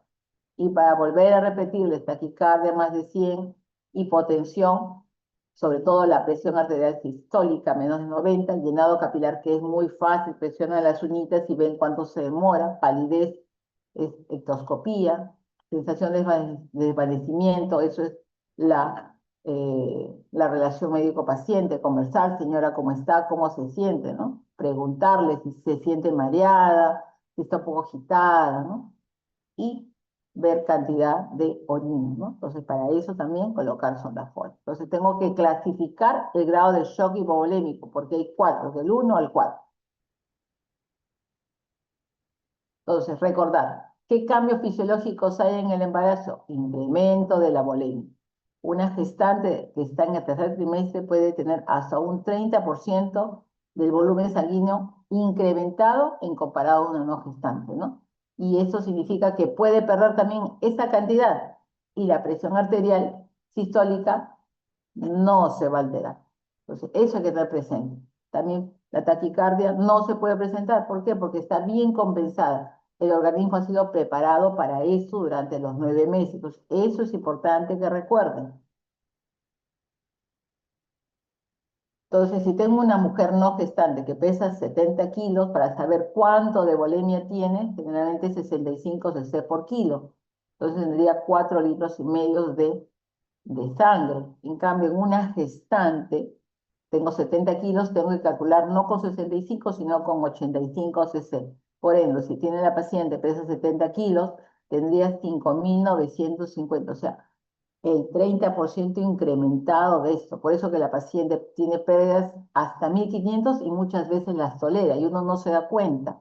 Uno se da cuenta cuando pasa ese nivel, la paciente comienza a descompensarse, se desmaya, hace taquicardia, hipotensión, y ya estamos sobre un shock hipovolémico instalado. ¿Ya? Entonces, importante eso. ¿Qué más? Saber la clasificación. Grado 1, leve. Y por aquí es el problema. Cuando no nos damos cuenta, en este grado que ha perdido entre el 16 al 25% sobre los 1500, estamos en esto. Si no nos damos cuenta, aquí como grado leve se nos pasa muy rápido a grado 2 y a grado 3 peor. Ya 4 ya estamos hablando de pérdida masiva de sangre. La mayoría de pacientes en partos vaginales o cesáreas están compensadas porque me pueden perder hasta 15 y tranquilas, no requieren ni reposición de volumen para nada. Pero sí el grado 1, que es entre 16 y 25, hay que tener cuidado. Supera los 1000 y la paciente o está normal o está agitada con ansiedad leve. Tiene palidez, le hace frío, pero señora, ¿cómo está? Está tibiecita, siente frío. Tengo frío, ¿no? La cogen y siente palidez. Está frío, pues, ¿no? Entonces, cuando estamos acá hay que tener mucho cuidado. Por eso es importante que revisen siempre la clasificación de grados de shock, ¿no? Y revisar rápidamente cómo tomar frecuencia cardíaca, tomar la presión arterial sistólica, la respiratoria, el sensorio y la perfusión, que es el llenado capilar. Esas 5 cosas tienen que saber de memoria, tomarlas y hacerlas rápido, no demorar. Es importante que practiquen, porque a veces creo que han llevado medicina interna y han llevado otros cursos y no saben tomar la presión arterial o demoran mucho, no saben cómo está el manguito. Entonces es importante eso, repasar cómo se toma la presión. Si están ustedes en sus hospitales, tomen la presión a todas las pacientes, porque de ese modo se gana experiencia, experticia y hacer las cosas bien y rápido, que es lo que se requiere, ¿no? Y vemos cómo es, ¿no? Cuando está en grado 1 solamente requiere cristalidoides, por eso que es importante poner doble vía, en una con micitocina y la otra con mi cloruro a chorro 500. Con eso la paciente va a estar superando esa hipopolemia. Muy bien. Y lo otro, el índice de shock o índice de choque, que si bien es un parámetro que se ha hecho para no gestantes, para pacientes con trauma, identificar, ¿nos sirve para qué? Porque si bien no nos dice que la paciente se está deteriorando, pero sí nos indica la necesidad de transfundir a la paciente o de que tenemos que hacer algo para que parar eso, una intervención quirúrgica que requiere una atención urgente de alto nivel. Generalmente en prehospitalario pasarla a un hospital o un instituto, ¿no? Y es un marcador de severidad de injuria y mortalidad. Entonces, ¿cuál es el valor normal? Si bien en una paciente no gestante de índice de choque el valor normal es 0,5 a 0,6, en una gestante lo normal es de 0,7 a 0,9. Si ya por supera el 0,9, estamos hablando que este índice de shock está alterado, ¿no? Entonces, que requiere probablemente la paciente ya transfusión y que la operemos, ¿no? Que no estemos dilatando el manejo solamente farmacológico. Ya no mejora, entremos a sal. Entonces, cuando tenemos una paciente con shock hipovolémico por hemorragia uterina, abrimos o activamos lo que se llama la clave roja. ¿Qué significa la clave roja? La clave roja significa que es una hora que tenemos para reanimar a la paciente, tanto con cristaloides o transfusiones sanguíneas, y manejar las 4 T's para revertirlas y calmar y cesar el sangrado. Por eso acá tenemos todo el relojito, una hora para salir adelante con las pacientes y que no se mueran. Entonces, ¿por qué? Cuanto más dure el sangrado, mayor es la tasa de mortalidad o menor la tasa de sobrevida. Vemos acá, a la hora el minuto 0 que activamos y lo manejamos durante los primeros 20 minutos, la tasa de mortalidad estamos entre el 80 a 60, pero conforme pasan los 20 minutos cercanos a la hora, la paciente tiende a empeorar. Tenemos que no solamente diagnosticar y manejar, tenemos que mantener volumen circulante y monitorizar funciones, ¿no? Entonces, por eso que requerimos no solamente nosotros como ginecobstetras, necesitamos al anestesiólogo y al intensivista para que nos ayude en el manejo del medio interno, ¿no? Entonces es importante que el manejo sea multidisciplinario. Cuando estamos atendiendo el parto, generalmente damos el ginecólogo y la obstetra y la enfermera que está en recuperación poscesárea. Entonces, todo es el personal. Pero cuando ya tenemos un shock hipovolémico, tenemos que priorizar el personal. Aparte de lo que he mencionado, necesitamos al anestesiólogo, probablemente tengamos que volver a ingresar a sala, a reintervenir y hacer un manejo quirúrgico. Y UCI, ¿para qué? Para que maneje el medio interno y la transfiera lo más pronto posible, una vez que nosotros resolvamos la etiología que está desencadenando la hemorragia postparto. Entonces, igual, clave roja, el minuto cero. Por eso es importante que no solamente el ginecólogo, la obstetra, el residente de ginecología se dé cuenta. Tiene que ser cualquier personal que esté recibiendo o esté en contacto con la paciente, ¿no? Puede ser el interno de medicina que está recibiendo y que está en contacto en tópico, ¿no? O el ginecólogo está operando con el residente, la obstetra está en un parto, ¿no? Entonces el interno de medicina tiene la capacidad de poder diagnosticar una hemorragia postparto, ¿no? Tenemos que evaluar el sensorio, la perfusión, pulso, presión y oximetría. Todos tenemos pulso oxímetro, todos sabemos manejar un tensiómetro, un estetoscopio, entonces es importante. Y ya les he dicho, el diagnóstico es eminentemente clínico, tan solo es saber clasificarla de acuerdo al grado de shock, ¿no? Entonces, si tenemos hasta entre 500 a 1000, la paciente va a estar muy bien compensada. El problema es acá cuando pierde más de 1000, ¿no? Y está agitada, tomó con un pulsiosímetro o con un estetoscopio sobre corazón, cuento la frecuencia cardíaca, con mi tensiómetro tomo la presión arterial, cómo está, ¿no? Porque si dejamos avanzar en el tiempo y no activamos la clave roja, vamos a tener una hemorragia postparto grave. ¿Qué viene después del minuto cero? Después que activamos. O sea, activar no solamente es, como le dije, ginecólogo, obstetra, interno de medicina, u otro médico que puede estar en trauma shock, porque una paciente puede venir puérpera de otro centro de salud, atendieron todo el parto y está llegando por emergencia. Entonces puede pasar directamente a trauma shock y el médico emergenciólogo tiene que aprender a saber qué cosa tiene que hacer, ¿no? Entonces es importante.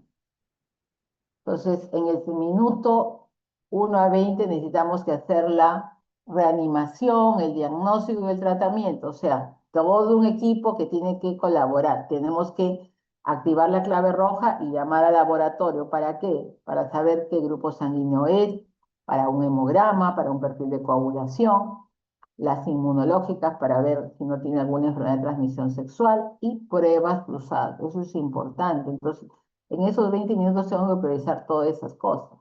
Entonces, ¿qué hago? Para reanimar, canalizar 2 vías de calibre grueso, catéter 14-16. La primera vía, iniciar transfusión a chorro, cloruro de sodio al 9 por 1000 a chorro y luego en bolos de 300 a 500 de acuerdo a la respuesta hemodinámica. Entonces el ginecólogo, si bien va a dirigir en ese momento, si está en sala de partos, si está en trauma shock, va a tener que dirigirlo el médico emergenciólogo. Por eso que es importante que a la enfermera se le vaya indicando, coloca otra vía, coloca la cantidad de 500 hacia chorro, esperas 10 minutos para ver cómo está la hemodinámica de la paciente, sino colocar otros bolos, ¿no? Y la segunda vía con oxitocina, fluoresol 9 por 1000 con 40 unidades a 40 gotas, ¿no? Y hacer un control estricto. Para eso la paciente requiere estar en monitoreo, en un monitor con funciones vitales, para no estar nosotros midiendo, ¿no? Entonces ahí pones la presión, le pones el pulso, ¿no? ¿Qué más se coloca? Oxígeno al 100% por cánula nasal a 10 litros por minuto. ¿Qué más? Colocar la sonda vesical para cuantificar la diuresis. De acuerdo a eso voy a saber cuánto voy a colocar de fluidoterapia. ¿Qué más? Laboratorio, hay que llamar a laboratorio para hemograma, grupo, perfil de coagulación para HIV, sífilis, hepatitis, si es que da tiempo, y pruebas cruzadas, importante, porque si necesitamos, demora. Si tenemos que poner sangre inmediatamente, generalmente se puede utilizar grupo sanguíneo RH negativo para evitar complicaciones, ¿no? Grupo O RH negativo. En cuanto al diagnóstico y tratamiento, establecer la etiología para hacer un manejo de acuerdo a una de las 4 T. Si hay atonía, ya saben, fármacos uterotónicos, oxitocina como primera elección, después ergometrina y misoprostol, y masaje uterino bimanual. Ya no están para hacer masaje externo, sino mano en la vagina y otro sobre el pubis. Masaje uterino bimanual. Si es por trauma, comenzar a suturar. Desgarro de cuello, desgarro de canal, desgarro perineal, ¿no? Y debridación de hematomas vaginales y vulvales, si es que se puede en el expulsivo. Si no, a sal. Si es tejido, legrado uterino, hay que revisar por eso la placenta. Y trombina de derivados sanguíneos, si tiene von Willebrand, factor von Willebrand, si es que el hematólogo lo tiene, factor 8 en caso de hemofilia, entonces todo eso hay que manejarlo, ¿no? Entonces, como ven acá en las figuras, no solamente un personal está haciendo, son varios, son 2 enfermeras, una en cada brazo, una en la cabeza que es el anestesiólogo, en las piernas va el ginecólogo para hacer el diagnóstico y manejo de las 4 T, ¿no? Entonces, es un trabajo multidisciplinario. Entonces acá la clave roja se activa, igual lo mismo, están las 2 vías, oxígeno, la posición anti-shock, que significa que hay que elevar las extremidades 45 grados y cubrir con mantas porque la paciente comienza a tener escalofrío. Entonces ahí, útero contraído. Si no está no contraído, ya vimos todo lo que se hace en atonía. Si está contraído, ver la placenta, chequear la placenta nuevamente si es que no están seguros. Si falta, va a un legrado uterino. Si la placenta no ha salido, intentar colocar y hacer extracción manual de placenta. Si no sale, igual, a sala porque secreta. Y revisan canal. Si revisan canal y encuentran lesión, desgarros cérvico-vaginales, a comenzar a suturar. Si es perineal, comenzar a suturar. Si hay alguna coagulopatía, hablar ya con hematología y banco de sangre para que pasen los derivados sanguíneos a colocar. Si ya se sabe que es una atonía, porque descartaste las otras 3, compresión manual, igual una mano en el canal vaginal y otro en el pubis, repetidas veces. Si se cansa, pasa a otro residente o interno a seguir haciendo. Y ya está con todos los fármacos, está con oxitocina. Si no mejora, ergometrina. Si no mejora, misoprostol. Si no mejora, si tienen disponibilidad de cabertosina como el último del eslabón de los fármacos uterotónicos. Y siempre se asocia a ácido tranexámico para dar bien el coágulo. Ya. Si mejora, perfecto, ahí terminó todo. Si no mejora, compresión, seguir con la compresión uterina bimanual, colocar taponamiento uterino si es que tienen acceso a Bacri. Si no mejora, la parotomía. De allí, las conservadoras, las suturas comprensivas, la ligadura arteria uterina o arterias ilíacas. Y si no mejora, histerectomía como último paso y pase a UCI, porque para este momento ya la paciente está descompensada, ¿ya? Entonces, en atonía ya sabemos uterotónicos, ya les expliqué todo eso de aquí, masaje uterino bimanual y el uso de ácido tranexámico. Entre los 20 y 60 minutos ya tiene que estar estable la paciente una vez que han corregido las 4 T, ¿no? Entonces, en atonía uterina, usar las técnicas de taponamiento y las medidas quirúrgicas en la tercera etapa de la clave roja, ¿no? El desgarro perineal, como les mencioné, es en sala, entonces también después de los 20 minutos. Y transfusiones sanguíneas, hemoderivados, ¿no? Se van colocando. Se puede usar inotrópicos y vasoactivos si persiste la hipotensión, a pesar de las medidas de reanimación que se hicieron en los primeros 20 minutos, ¿no? Si no mejora, pasa la paciente a UCI para ese manejo de la hipovolemia severa y sus complicaciones, ¿no? Entonces, importante saber todo eso. Y acá vamos a pasar a algunas preguntas, espero que estén atentos y atentas para las preguntas, ¿no? Entonces, lo que ha sugerido la coordinadora del curso, es que las preguntas sean tipos casos clínicos, ¿no? Por ejemplo, acá tengo mujer de 20 años que acude a emergencia referida al centro de salud por útero flácido, sangrado vaginal profuso y palidez marcada. Tuvo parto vaginal hace 3 horas. ¿Cuál es el diagnóstico y la causa probable? A ver, chicos.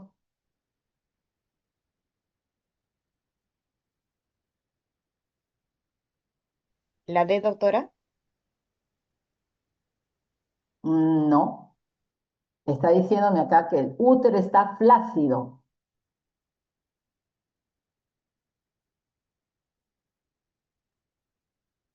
No me dice que está contraído, ¿no? La D, doctora. Muy bien, es una hemorragia porque está 3 horas, está dentro de las primeras 24 horas, tiene un útero flácido, sangrado vaginal y profuso, ¿no es cierto? Entonces es la D, una atonía uterina y como primer fármaco de elección, oxitocina, ¿no? Y si están con palidez marcada, transfluidoterapia y transfusión sanguínea. Muy bien. Acá hay otra pregunta. Mujer de 27 años que acude a emergencia referida al centro de salud por útero subinvolucionado, sangrado vaginal con mal olor y anemia moderada. Tuvo un parto vaginal hace 6 días. ¿Cuál es el diagnóstico y la causa probable?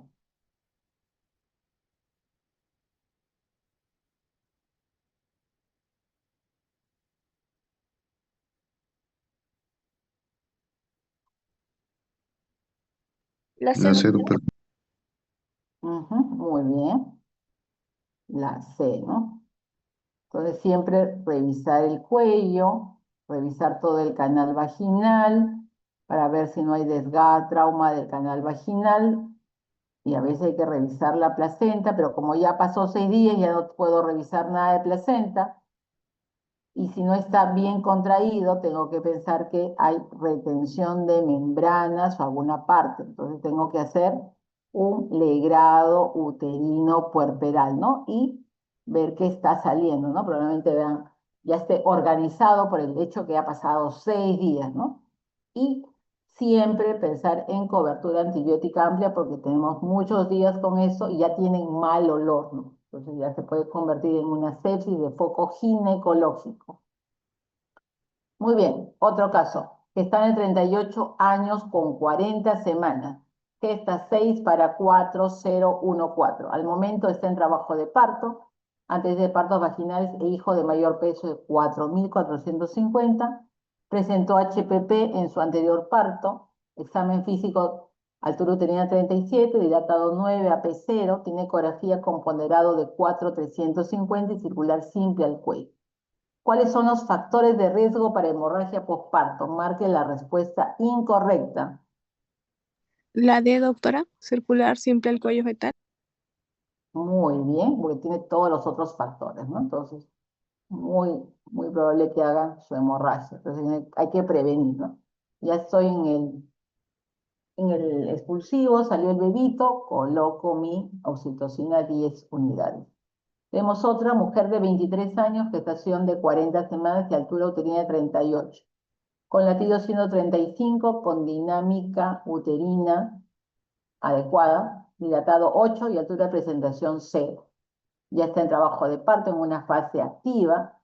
¿Y qué factores de riesgo tiene la paciente? Que sea un feto macrosómico.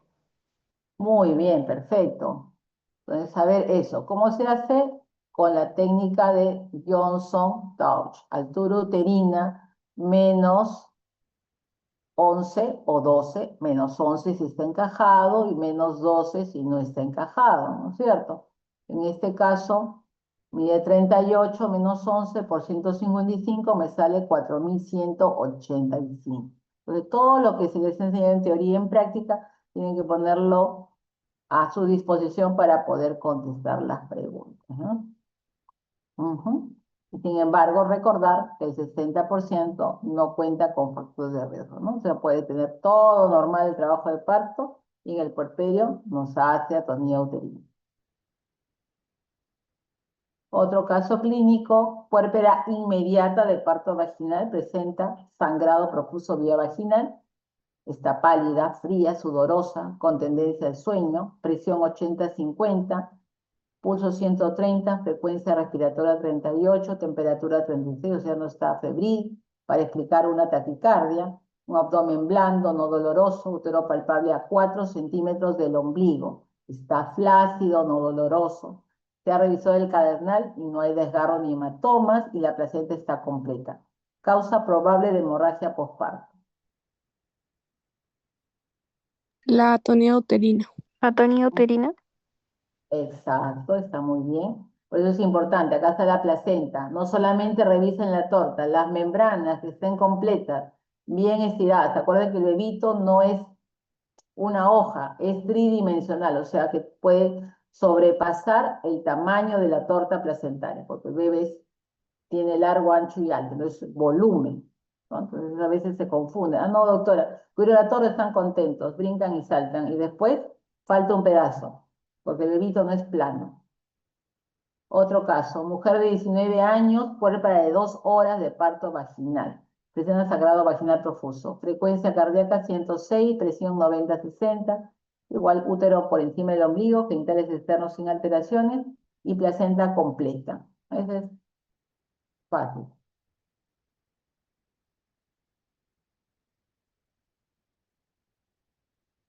¿Cuál es la respuesta, chicos y chicas? La atonía Atonía. uterina. Perfecto, muy bien. Atonía uterina. Acuérdense, así se pone el útero todo flácido cuando está con atonía.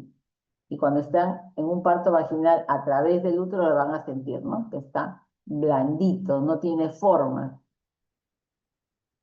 A ver, mujer de 20 años que hace una hora tuvo parto vaginal con expulsión de placenta de 30 minutos a pesar de uso de oxitocina intramuscular. Presenta útero contraído y sangrado vaginal en regular cantidad. Frecuencia cardíaca 102, presión 90-60, canal de parto sin alteración.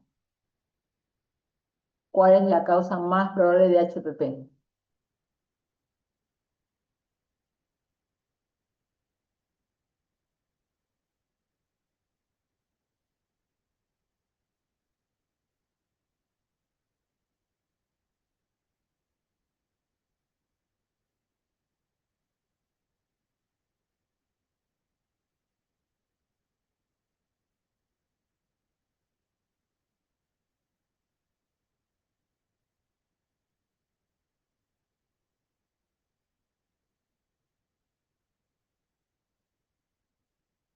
Doctora, en este caso no tendría o sea, porque no sería atonía uterina tampoco, entonces no habría ninguna respuesta. Porque dice que Acuérdense, ya, ya. dice, a pesar del uso de oxitocina intramuscular, presenta útero contraído y sangrado vaginal en regular cantidad. O sea, entonces, Ya, cuando hay la expulsión de placenta que demora 30 minutos, siempre revisen bien la placenta. Cuando no sale inmediatamente, porque has usado, tú sabes que tiene que salir en 15 minutos, y no sale, has tenido dificultad para extraer, siempre revisen, porque a retención veces, de cotidileones, ajá, ya. sí, ¿ya? Entonces ahí tienen que tener cuidado. Igual, en la vida diaria, cuando tengan así, no, sale la placenta, se demora en salir, revisen, porque algo está quedando. Y siempre hagan su legrado. ¿Le va a complicar la vida un legrado a una paciente? No, porque si queda un pedazo lo van a sacar.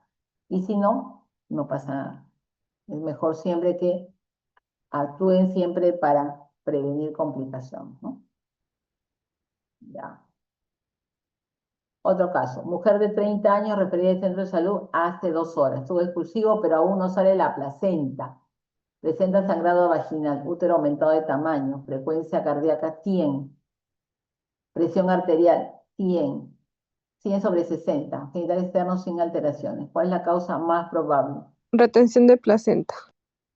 Ujú, muy bien, por eso, y que se hace extracción manual de placenta. Pero no se va a contraer porque no sale completa la placenta, ¿no? Muy bien. Otro caso, gestante 40 semanas, gran multigesta. Creo que es la misma que la primera. A ver, antecedente de hemorragia posparto e hijo de mayor peso 3,950. Al examen físico, una altura de 34, dilatado en 9, AP0 y tiene ecografía ponderado 3,350. ¿Qué procedimiento realizaría para prevenir hemorragia posparto? La C, doctora.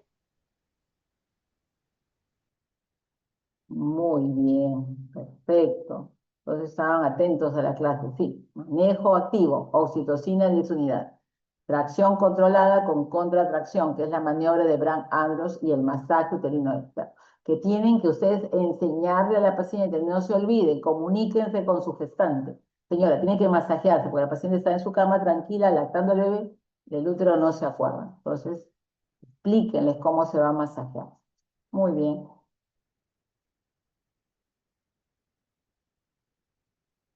Puérpera de 2 horas de parto vaginal. Presenta sangrado profuso vaginal.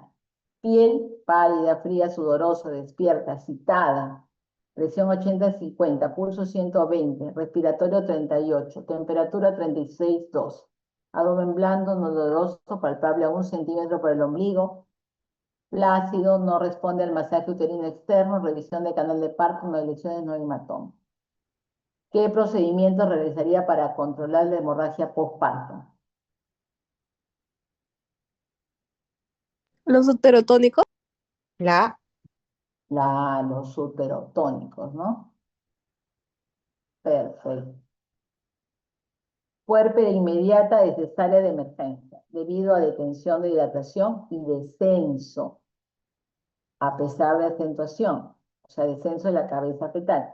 Cursa con sangrado vaginal abundante con coágulos. Al examen está pálida, fría, despierta con tendencia al sueño. Presión 90-40, pulso 124, respiratorio 30-36. El abdomen está blando, no doloroso, útero por encima del ombligo, está flácido. Herida operatoria con apósitos secos y se extraen abundantes coágulos de canal vaginal. ¿Qué procedimiento realizaría para manejar adecuadamente esta hemorragia postparto? El uso de oxitocina, doctora. Manejo. ¿Cuál, Sería la cuál B. Ajá. Masaje uterino bimanual hasta que se cansen, misoprostol y transfusión sanguínea. Muy bien.